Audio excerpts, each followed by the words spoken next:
Now to our other top story of the night. Oregon is getting much closer to the day Pfizer's version of a COVID-19 vaccine arrives here. But there is a special way it'll have to be stored, which will make distributing the vaccine to all of us a bit more difficult.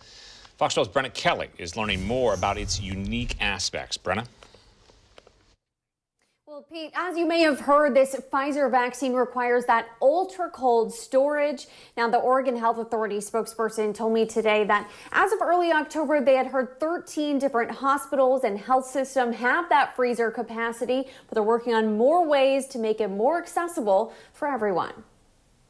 Oregon will soon be receiving shipments of both Pfizer and Moderna's COVID-19 vaccine. But because of Pfizer's product's need for ultra-cold storage, only certain medical providers can accept it. Part of what we're going to be able to do in this process is steer vaccine to different parts of the state based on what those cold chain requirements are. To be able to manage that. OHA Director Pat Allen said Friday Oregon has adequate cold storage for its initial shipments.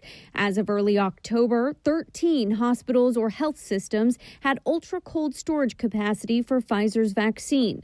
So far, I've heard from OHSU, Legacy, and Providence, who all have some type of freezer capacity. However, they're not a requirement to use the vaccine. That's because it ships with dry ice that maintains temperature conditions of around 94 degrees below zero.